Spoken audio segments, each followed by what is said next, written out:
Hello. This weekend, I attended a training for judges and chief justice for Toastmasters. This was for judging and giving the correct feedback on the international speech contest and for table topics, that is impromptu speech. And since this is done across the world, there has to be a very strong system which ensures fairness and the same level of understanding across all judges. And something in this which I'll share, think of this when I'm sharing it, see where it applies, and then I'll tell you where it does, where it really will make an impact. When we are judging somebody's speech, maximum weightage is given to content. There are several points. About say 50% goes to the content.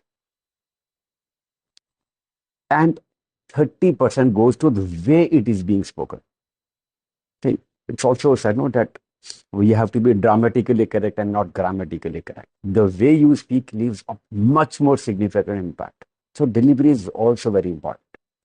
And then only 20 marks for language precision, for the grammar. Suppose instead of saying in English, I sometimes come into चलो सब ठीक है हिंदी में भी थोड़ा बोल देते हैं. So that means sometimes I am using something which is flouting the specific rules of grammar. So content 50%, 30% delivery, and 20% on the language and grammar. And we were told very clearly that when you're listening to content, you are not going to judge the content by your knowledge. You have to see where they are coming from, how they have assimilated things, what is their way of thinking, how they apply, execute, share, and perhaps inspire others with their content. So what's their model of the world? This was very interesting. Normally we are judging. Is he right? No, no. What he's saying is very common. What this I know more than him. Okay, that person spoke better than him. He knows more than him. So content is not relative.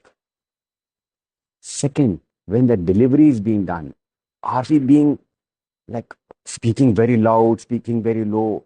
If you're speaking low, then you can deduct perhaps 1 or 2 marks.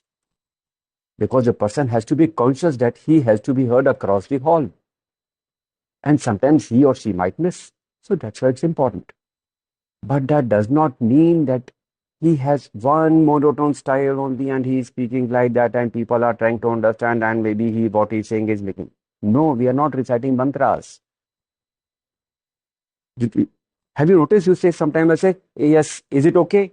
I'll say, yes, it feels okay. I'm thinking in feeling. And somebody might say, it seems okay. That's my way of expression. Somebody may say, it sounds okay. So their way of thinking is from the sound side. Somebody might just say it's okay because they're just data driven. So everybody has got so many senses.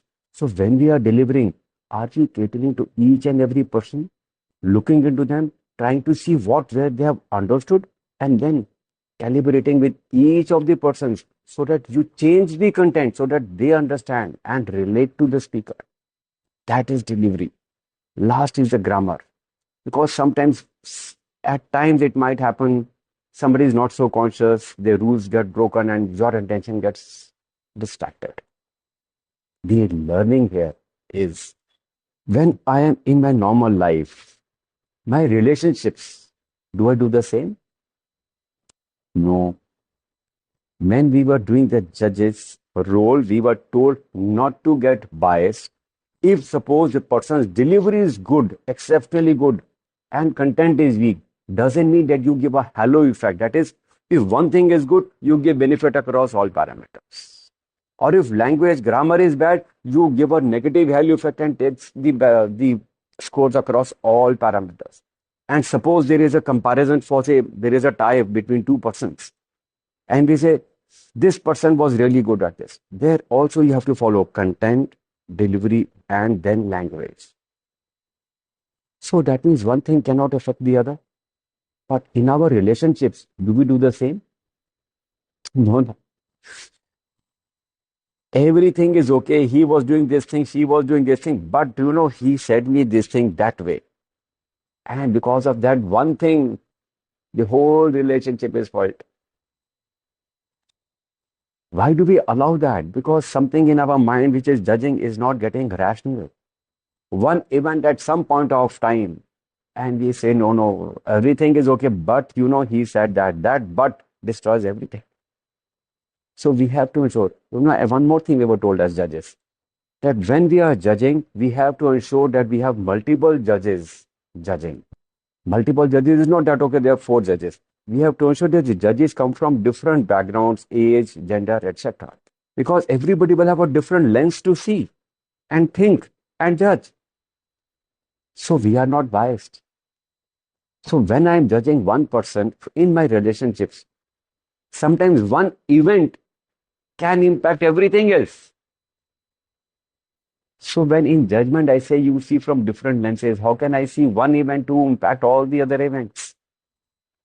So I, it was really sort of shaking inside that in my experience, what I learned here is actually an assimilation of so many years what I have seen happening. And when we see the rules, they are just like golden nuggets. See if you can also apply them. And you will see it in your language. When you are saying that, okay, his language is good or he really works very hard. He gives a lot of time to us. But he does this thing. For example, suppose he shouts a lot. And when I say but, the first part of the sentence is negative. So how to do that? When I'm judging, say, different parts, I'll say, all these things are okay. And he perhaps needs to work on this thing. So the rest of the things are important. And this needs to be considered. But we are not canceling the rest. So you need the language which showcase what you want to say and what you are thinking inside. And one is more important thing in language. When I say, for example, that person is really good, very helpful, very generous, he will ensure that you achieve your targets. He will do whatever it takes. And he's not really punctual. And so far, I have seen he puts in an effort. As yet, he's not very punctual. So that means I'm putting enough hope. I could have actually made this even shorter. You can really count on him, and you need to take care on punctuality.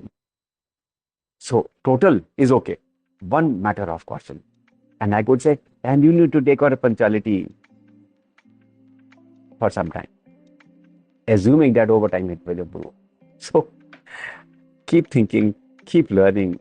Their nature is just showering us with lessons all the time. And we are here to learn. And this is how we evolve. And as we evolve, we don't even know how we share our learning with others. We inspire somebody and somebody just models, emulates us. As I am modeling and emulating some of the people whom I met there. All the best. Thank you.